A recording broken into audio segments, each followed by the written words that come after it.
Hello दोस्तों, हमारे YouTube channel में आप सभी का स्वागत है। तो दोस्तों, इस वीडियो में हम SBFC फाइनेंस स्टॉक को डिस्कस करने वाले हैं। आज के दिन इस स्टॉक में हमें 20% के लगभग एक बेहतरीन रैली देखने को मिली है। देख सकते हो यहाँ पर आज एक बहुत ही बड़ी कैंडल देखने को मिली है। स्टॉक में बहुत ही बेहतरीन तेजी आई है। तो ऐसी क्या रीज़न थी जिसकी वजह से स्टॉक के अंदर इतनी बड़ी तेज़ी देखने को मिली है, ये हम फर्स्ट ऑफ ऑल डिस्कस करेंगे एंड उसके बाद हम स्टॉक के fundamentals, valuation, profit growth, sales growth, technicals इन सभी चीज़ों को भी डिस्कस करने वाले हैं। तो चलो स्टार्ट करते हैं, रीज़न को समझते हैं, ठीक है? तो बेसिकली रीज़न है यहाँ पर रेटिंग को अपग्रेड करना। एक क्रेडिट रेटिंग एजेंसी है, नाम है जिसका इकरा ICRA। इसने इसकी बैंक फैसिलिटी को स्टेबल आउटलुक के साथ अपग्रेड किया है। इस खबर के बाद कंपनी के शेयरों में आज जमकर खरीदारी देखी गई। चलो थोड़ा विस्तार से हम इस चीज़ को समझेंगे। देखो, इकरा ने अपग्रेड की रेटिंग। हाल ही में एक्सचेंज फाइलिंग में इकरा ने SBFC फाइनेंस के 2100 करोड़ रुपए के long term fund based term loan को स्टेबल आउटलुक के साथ AA- में अपग्रेड किया है, जो कि स्टेबल आउटलुक के साथ A+ की पिछली रेटिंग से ऊपर है। इसके अलावा रेटिंग एजेंसी ने कंपनी की 1400 करोड़ रुपए मूल्य की long term unallocated fund based bank लाइनों को अपग्रेड किया और स्टेबल आउटलुक के साथ AA- कर दिया, जबकि पहले यह A+ और स्टेबल आउटलुक था। इकरा से AA- रेटिंग का मतलब है कि जारीकर्ता के पास बहुत कम क्रेडिट रिस्क है और समय पर फाइनेंशियल कमिटमेंट को पूरा करने के मामले में वह भरोसा प्रदान करता है। तो दोस्तों, देखो सिंपल सी बात है यहाँ पर ये कि जो इकरा है क्रेडिट रेटिंग एजेंसी, इन्होंने कंपनी की रेटिंग को अपग्रेड किए हैं, ठीक है। A+ की जो पहले थी रेटिंग उसे बढ़ा करके AA- कर दिया गया है। और AA- रेटिंग का मतलब है यहाँ पर कि कंपनी के पास बहुत कम क्रेडिट रिस्क है, ठीक है, बहुत ही कम क्रेडिट रिस्क है और समय पर फाइनेंशियल कमिटमेंट को पूरा करने के मामले में वह भरोसा प्रदान करता है। तो दोस्तों देखो, अगर हम कंपनी की ओवरऑल बात करें तो ये जो कंपनी है ये अनसिक्योर्ड लोन्स के मुकाबले में सिक्योर्ड लोन्स ज़्यादा प्रोवाइड करती है, ठीक है। ये जो कंपनी है ये जब लोन्स देती है लोगों को तो उसके बदले में कोलैटरल लेकर लोन्स देती है, ठीक है। मतलब गिरवी कुछ गोल्ड वगैरह ले लेते हैं और उसके बदले में ये लोन्स देती है, ठीक है। तो ऐसे में वो जो इनका फंड होता है वो लूज होने का जो खतरा है वो काफ़ी कम हो जाता है। जो क्रेडिट रिस्क होती है वो बहुत कम हो जाती है कंपनीज के अंदर, ठीक है। तो अनसिक्योर्ड लोन्स ये जो कंपनी है ये प्रोवाइड कराती है, जो कि कंपनी के लिए बहुत ही अच्छी बात होती है। कंपनी को मतलब नुकसान होने के जो चांसेज होते हैं वो काफ़ी कम हो जाते हैं, ठीक है। चलो, काफ़ी अच्छी बात है। अब चलो यहाँ पर हम फंडामेंटल्स को डिस्कस करते हैं। दोस्तों, कंपनी को तो आपने समझ लिया होगा कि ये जो कंपनी है ये NBFC सेक्टर से बिलोंग करती है, फाइनेंस करने का काम करती है एंड सिक्योर्ड लोन्स प्रोवाइड कराती है। अनसिक्योर्ड लोन्स भी प्रोवाइड करती है, लेकिन अनसिक्योर्ड के मुकाबले में सिक्योर्ड लोन्स ये ज़्यादा देती है। चलो ठीक है। यहाँ पर अगर हम मार्केट कैप की बात करें तो मार्केट कैप फिलहाल हो चुकी है 11,378 करोड़ की। अभी भी ये जो कंपनी है एक स्मॉल कैप कंपनी है। स्टॉक पी 42.4 की, इंडस्ट्री पी 23.7 की। इंडस्ट्री पी के मुकाबले में स्टॉक की पी जो है ये काफ़ी ज़्यादा है। पी रेशियो के अकॉर्डिंग स्टॉक की जो वैल्यूएशन है ये काफ़ी हाई है। अगर हम पीज रेशियो की बात करें तो ये चलो ठीक है 0.74 की है। ROC एंड ROE के परसेंटेज की बात करें तो कुछ खास नहीं है, डबल डिजिट्स में तो है लेकिन परसेंटेज कुछ खास नहीं है। अब देखो यहाँ पर प्रोमोटर्स होल्डिंग की बात करें तो 55.2% और प्लेज परसेंटेज 0 है। चलो ठीक है। करंट प्राइस 106 की, 52 वीक हाई भी 106 और लो है 72.2 की। बुक वैल्यू 25.9 रुपए की। डेप्ट है 3,996 करोड़ की, यानी कि लगभग 4,000 करोड़ की डेप्ट है और डेट टू इक्विटी 1.44 की है। तो डेप्ट थोड़ी सी यहाँ पर ज़्यादा देखने को मिल रही है। डेप्ट टू इक्विटी भी जो है ये भी रेशियो थोड़ा सा यहाँ पर ज़्यादा है, लेकिन इसका मतलब ये नहीं है कि ये जो कंपनी है अब लुट जाएगी, एकदम बर्बाद हो जाएगी, ऐसा बिल्कुल भी नहीं है। क्योंकि देखो ये जो कंपनीज होते हैं एनबीएफसी या फिर जो बैंकिंग टाइप के कंपनीज होते हैं, इनके अंदर जनरली हमें कर्जे जो हैं वो ज़्यादा ही देखने को मिलते हैं और डेब्ट टू इक्विटी रेशियो भी हमें ज़्यादा देखने को मिल जाती है। क्यों? क्योंकि इनका मेन बिजनेस जो होता है वो ही पैसे का होता है। ये जो कंपनीज होते हैं ये दूसरों को लोन्स देते हैं। लोन्स देने के लिए पहले इनके पास खुद पैसा होना चाहिए, ठीक है? तो दूसरों को लोन्स देने के लिए इनको खुद से लोन लेना पड़ जाता है, ठीक है? कम इंटरेस्ट पर, कम ब्याज पर ये फंड उठाते हैं और उससे ज़्यादा इंटरेस्ट, ज़्यादा ब्याज पर लोगों को बाँटते हैं और बीच में जो मार्जिन बनता है वो इनका प्रॉफिट हो जाता है, ठीक है? तो इसलिए दूसरों को लोन्स देने के लिए इनको लोन्स लेने पड़ते हैं खुद। इस वजह से इनके अंदर हमें जनरली कर्जे ज़्यादातर देखने को मिलते ही हैं, अच्छी खासी बढ़ी हुई, ठीक है? अब यहाँ पर फ्री कैश फ्लो की बात करें तो फ्री कैश फ्लो माइनस में देखने को मिल रही है, माइनस 1167 करोड़ की है।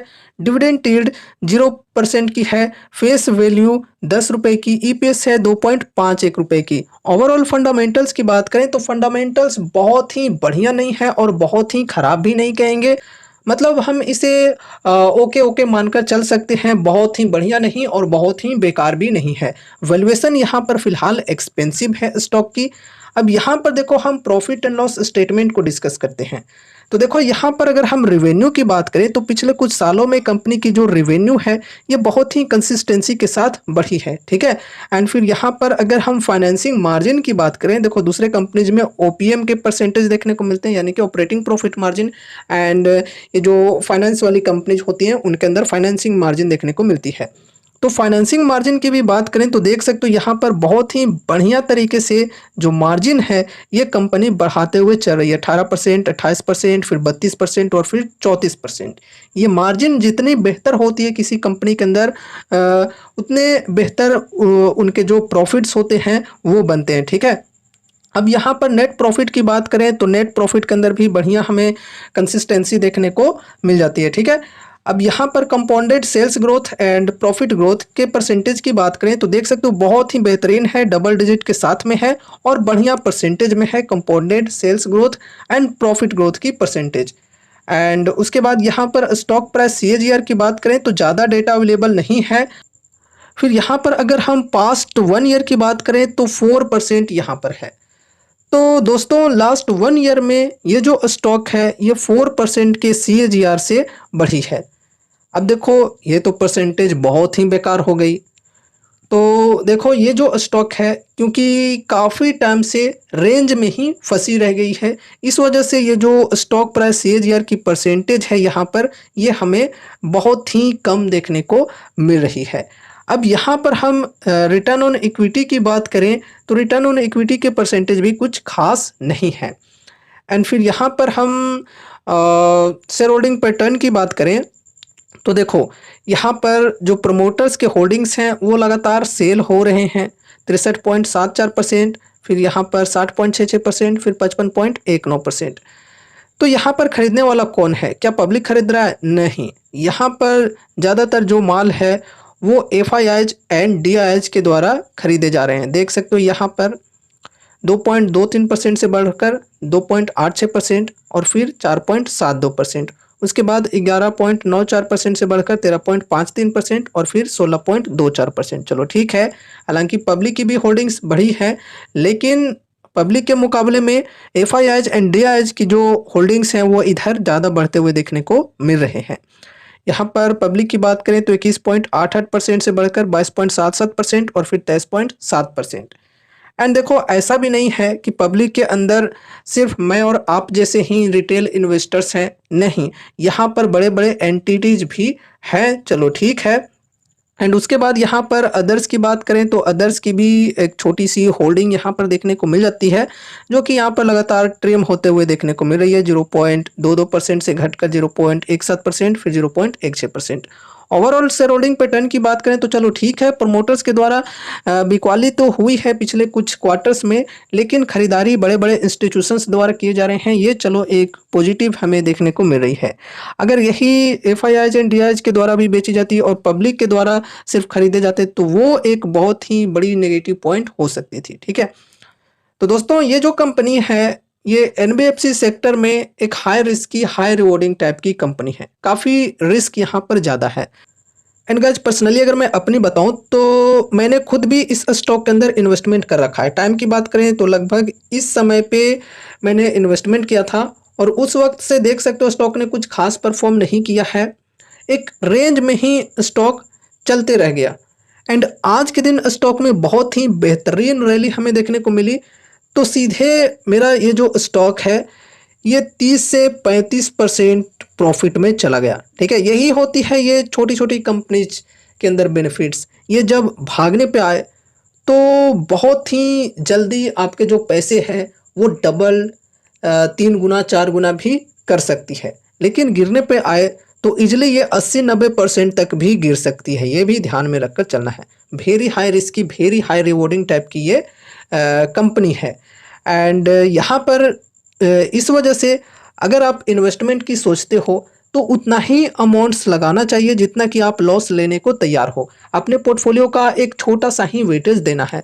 उसी प्रकार से हमने खुद भी एक छोटी सी अमाउंट यहाँ पर लगा रखे हैं। अपने पोर्टफोलियो का एक बहुत ही छोटा सा वेटेज दे रखा है इस स्टॉक के अंदर। ठीक है, अगर आप एक हाई रिस्क की हाई रिवॉर्डिंग टाइप की कंपनी के साथ चलना चाहते हो एनबीएफसी सेक्टर के अंदर तो फिर इस कंपनी के ऊपर आप अपनी स्टडी कर सकते हो। बाकी अगर आप ज़्यादा रिस्क लेना नहीं चाहते हो और एनबीएफसी सेक्टर के साथ चलना चाहते हो तो फिर आप Bajaj housing finance, Bajaj finance, Chola finance इस प्रकार की कंपनीज के साथ चल सकते हो। इस प्रकार की कंपनीज के अंदर अपनी स्टडी कर सकते हो।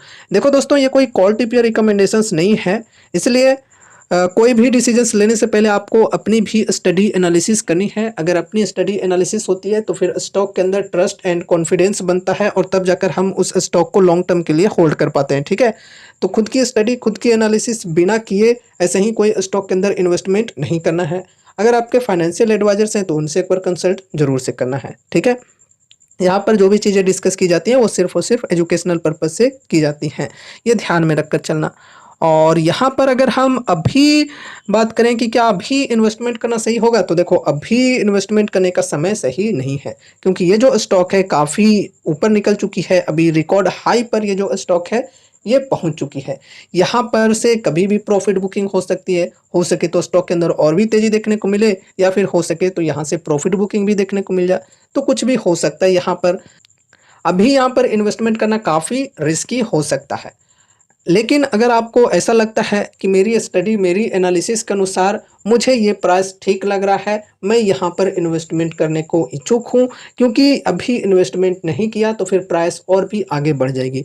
इस प्रकार की सोच रखकर अगर आप इन्वेस्टमेंट को इच्छुक हो तो फिर आप कर सकते हो। ठीक है, पर्सनली अगर मैं अपनी बताऊं तो अगर मुझे यहाँ पर न्यू इन्वेस्टमेंट करनी होती, यानी कि कहने का मतलब ये है कि मैंने अगर पहले से इन्वेस्टमेंट यहाँ पर ना किया होता और इन्वेस्टमेंट के भी सोच रखता तो मैं वेट एंड वॉच करके चलता। ये जो स्टॉक है भले ही 100 से 500 क्यों ना चली जाए, वहाँ से भी मुझे 20-25% की डिस्काउंट अगर मिल जाती तो फिर वो प्राइस भी मेरे लिए सही होती। तो इस प्रकार की मैं डिस्काउंटेड रेट्स के साथ ही इन्वेस्टमेंट करना प्रेफर करता हूँ। खास करके देखो स्मॉल कैप्स के अंदर कम से कम 20 से 25% की डिस्काउंट के साथ ही बाइंग करता हूँ। ठीक है, अब यहाँ पर हम सपोर्ट के लेवल्स को भी डिस्कस करते हैं। तो देखो फर्स्ट सपोर्ट है यहाँ पर 95.34 रुपये की, सेकंड सपोर्ट है लगभग 92.5 रुपये की, थर्ड सपोर्ट है 87.5 रुपये के अप्रोक्स, फिर यहाँ पर नेक्स्ट सपोर्ट है 80 रुपये के अप्रोक्स। तो ये सपोर्ट के लेवल्स को ध्यान में रखकर चल सकते हो। तो दोस्तों ये रही हमारी आज की वीडियो SBFC फाइनेंस स्टॉक के ऊपर, और मुझे उम्मीद है कि इस वीडियो के माध्यम से कुछ यूजफुल इन्फॉर्मेशन आपको मिले होंगे। तो वीडियो को लाइक करके चैनल को सब्सक्राइब कर देना और मिलते हैं अगले नए वीडियोज़ के साथ। तब तक के लिए बाय बाय।